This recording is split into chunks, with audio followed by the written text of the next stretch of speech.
Le lendemain soir, ils arrivèrent au monastère, situé dans une plaine fertile au milieu de vergers en fleurs.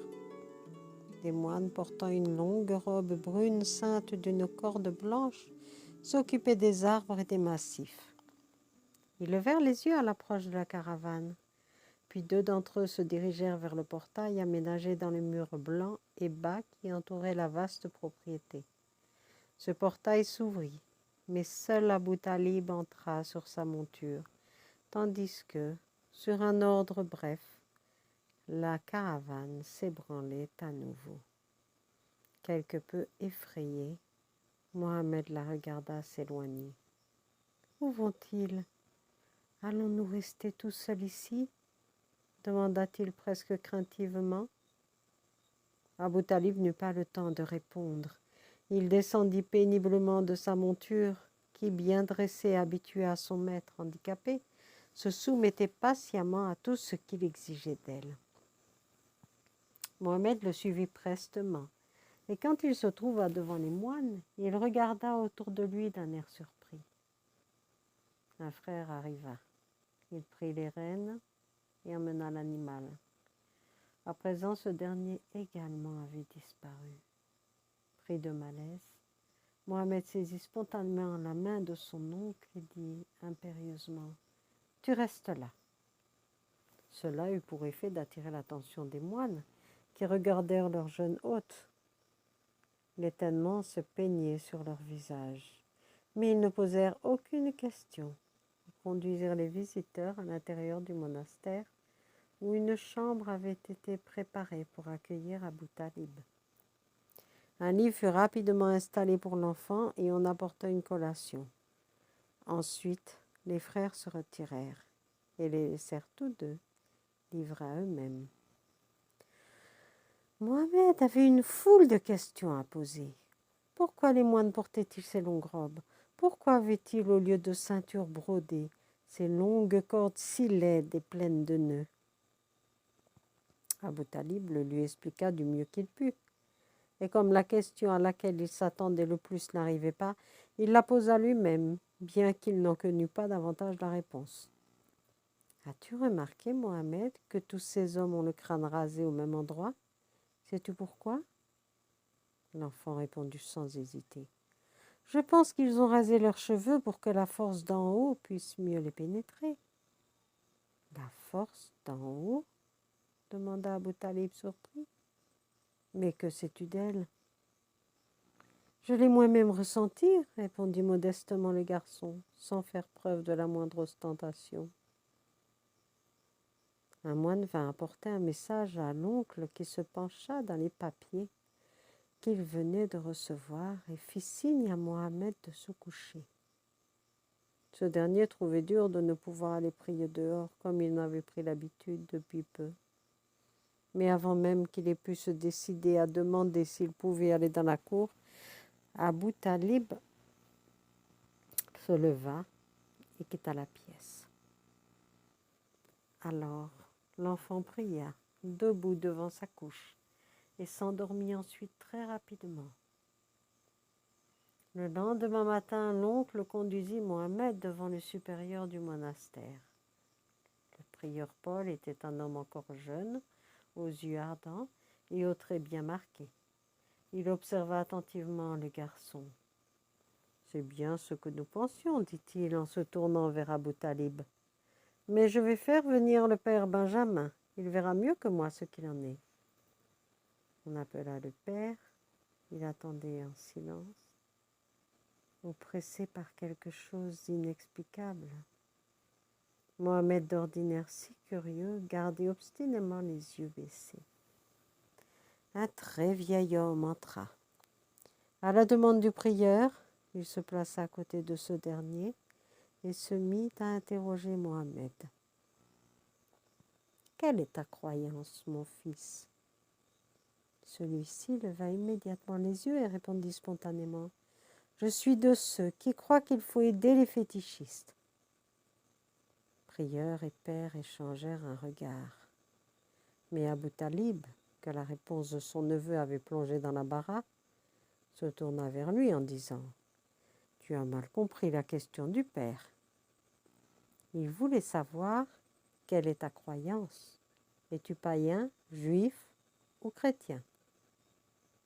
Mohamed regarda le père et répliqua calmement. Je ne suis rien. Abu Talib était de plus en plus inquiet. Il tenta de faire entendre raison à l'enfant, mais fut interrompu par le prieur. Tu es né et tu as été instruit dans une certaine religion. Tu es donc de cette religion, n'est-ce pas, mon fils? Mohamed secoua la tête d'une façon qui rappelait quelque peu son tempérament d'autrefois. Je suis né chrétien, mais je n'ai encore jamais rencontré de vrais chrétiens. Ensuite, j'ai grandi parmi les juifs. Mes maîtres étaient juifs, mais en classe, il y avait également des fétichistes. Je ne suis pas chrétien, et je n'ai aucune envie d'être juif, car leur croyance est tronquée et ne peut plus progresser. Alors, j'ai trouvé Dieu tout seul. Maintenant, je peux simplement dire « Je suis Mohammed qui croit en Dieu ». L'embarras d'Abu Talib ne cessait de croître. Mais le prieur qui regardait Mohammed avec bonté lui dit « Si tu es vraiment ce que tu dis, si tu l'es de toute ton âme et de toutes tes forces, alors c'est bien. Reste toujours Mohammed qui croit en Dieu jusqu'à ce que tu trouves mieux. »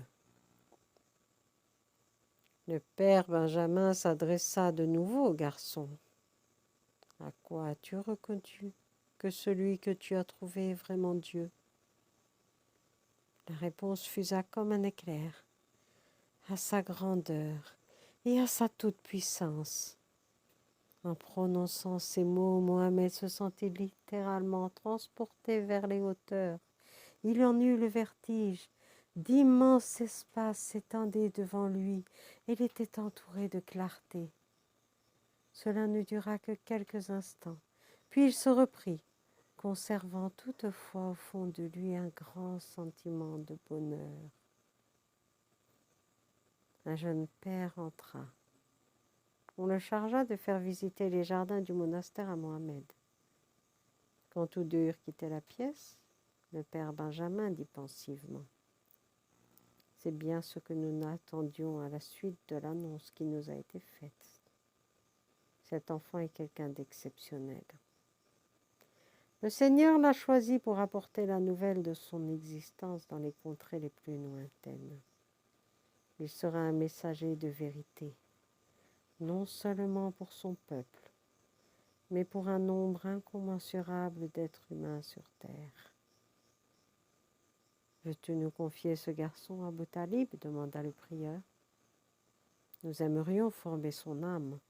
Nous n'avons certes encore jamais pris d'élèves aussi jeunes dans le monastère, mais il faut dire que nous n'avons jamais été en présence d'un être aussi exceptionnel. » Après un rapide entretien, l'oncle accepta et on fit venir le jeune garçon. Dès que Mohammed, le cœur plein d'espoir, fut devant le prieur, celui-ci prit la parole. « Écoute, Mohammed, ton oncle a reçu un message lui demandant de se rendre dans des contrées lointaines où il ne peut t'emmener. Étant donné que tu dis toi-même n'avoir encore jamais eu l'occasion de faire connaissance avec des chrétiens, nous t'offrons cette possibilité. Reste avec nous au monastère jusqu'au prochain passage d'Abu Talib et tu pourras apprendre ce que nous savons. » Mohammed leva vers Abu Talib un regard hésitant. Son oncle était-il d'accord? Il valait mieux s'en assurer avant de répondre. « Es-tu d'accord pour que je reste ?» demanda-t-il. Et Abu Talib l'acquiesça. « Alors c'est bien volontiers que je reste avec vous au monastère, car cela me plaît. Mais pour que vous n'ayez pas à regretter de m'avoir accueilli, je tiens à vous dire tout de suite que jusqu'ici je n'ai jamais fait que ce que je voulais. » Le prieur tenta de dire quelque chose, mais Mohammed ne lui en laissa pas le temps et poursuivit. « Ici, j'obéirai. Mais je ne pourrai pas toujours y arriver tout de suite. C'est pourquoi je préfère vous prévenir. » Ces paroles avaient été dites de façon tellement naïve qu'elles conquirent le cœur du prieur et celui du père. Ils promirent de l'accueillir volontiers auprès d'eux et l'assurèrent que la vie monacale, simple et bien réglée, avait d'ailleurs pour effet de venir à bout de tout entêtement. Puis tout alla si vite que le garçon n'eut pas même le temps de se rendre compte de ce qui se passait. Abou Talib partit et Mohammed se retrouva dans une petite cellule qui devait désormais lui servir de lieu de séjour et dire qu'il ne savait toujours pas ce que faisait son oncle. Cela le préoccupait beaucoup. Mohammed fut autorisé à prendre ses repas avec les plus jeunes élèves du monastère. Il put même suivre les cours avec eux après qu'un examen eut montré qu'il avait déjà reçu une excellente formation à l'école du temple de la Mecque. On ne tarda pas à l'appeler le petit docteur de la loi, ce qui avait le don de l'irriter. En effet, il n'avait pas le désir d'être expert dans les Écritures, car il lui semblait bien plus important d'être expert dans l'art de vivre. Étant donné que les autres devaient consacrer une grande partie de la journée à l'apprentissage pénible d'un savoir qu'il possédait déjà, il fut décidé que dans ses moments de liberté, il aiderait le jardinier. Ce fut une grande joie pour l'enfant, si proche de la nature. Il prenait sur son sommeil pour pouvoir passer le plus de temps possible au jardin. On lui confiait maints travaux convenant particulièrement à ses mains d'enfant, et tout ce qu'il touchait prospérait. Les jours où la pluie trop forte lui interdisait de sortir, il travaillait dans sa cellule à une tâche qu'il s'était lui-même imposée. Il relevait les dogmes du judaïsme qui lui semblaient avoir trouvé leur accomplissement dans le christianisme. Il ne tarda pas à découvrir des contradictions entre eux. Il avait été autorisé à demander des explications sur tout ce qui ne lui semblait pas clair. L'une des premières questions concernait la mort du Christ sur la croix. Pourquoi le Tout-Puissant a-t-il permis que son fils fût assassiné ? Demanda-t-il avec insistance. Les moines se regardèrent bien embarrassés. L'un d'entre eux lui reprocha une telle façon de penser. « Tu ne dois pas parler de meurtre dans ce cas, dit-il. Jésus-Christ est mort pour délivrer l'humanité de ses péchés. » « Je ne le crois pas, » répliqua catégoriquement le garçon. « Le Fils de Dieu a apporté le salut aux hommes par sa présence et sa parole. Sa mort n'a fait qu'accroître leurs fautes de façon monstrueuse. Je peux comprendre que le Seigneur n'ait pas voulu empêcher les hommes de sombrer dans l'abîme. Ils étaient trop mauvais à ses yeux. Mais il est incompréhensible et incompatible avec sa nature qu'il ait permis le sacrifice de son fils. » « Il y a encore bien des choses que tu ne comprendras pas, » fut la réponse peu satisfaisante du prieur. Mohammed n'était donc pas plus avancé et il tenta une fois de plus de trouver la réponse tout seul. Parfois lui venait la tentation de se dire « Ne t'en fais donc pas, laisse de compter tout ce que tu ne comprends pas. Vis joyeusement le jour comme il se présente et ne l'assombris pas par toi-même, par des réflexions qui ne sont pas de ton âge. » Il s'en serait fallu de peu qu'il ne cède à ces voix qui le poussaient intérieurement. Mais son âme conservait de façon encore trop lumineuse et trop vivante l'image de ce qu'elle avait vécu.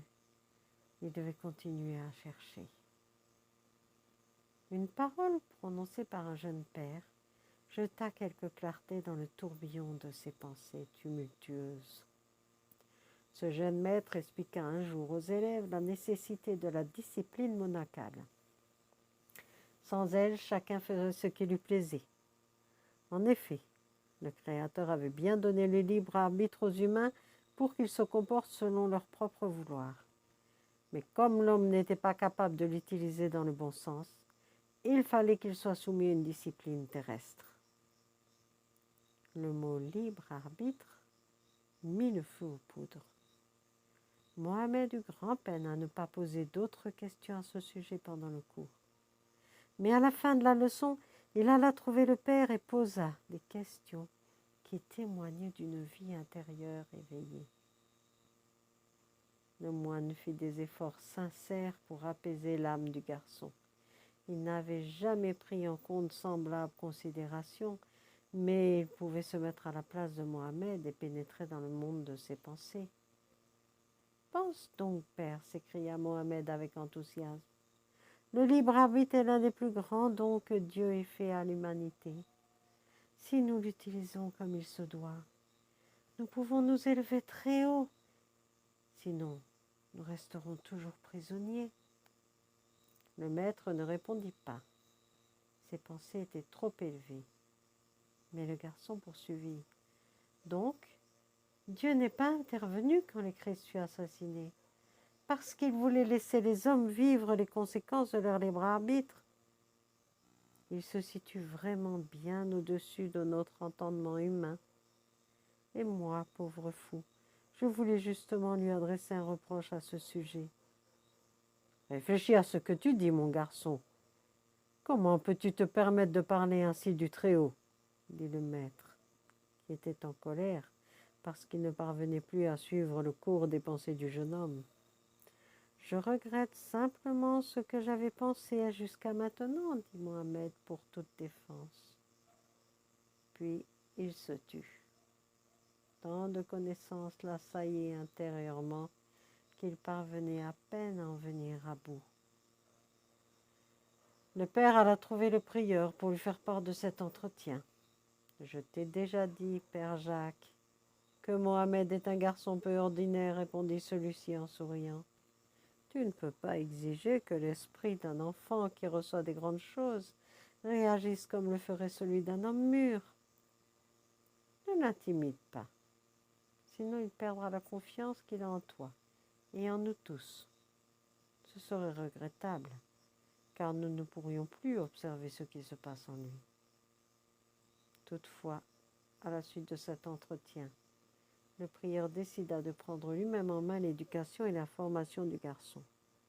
Il lui accorda chaque jour 1 heure, pendant laquelle ce dernier pouvait travailler tranquillement auprès de lui ou lui poser toutes les questions qu'il voulait.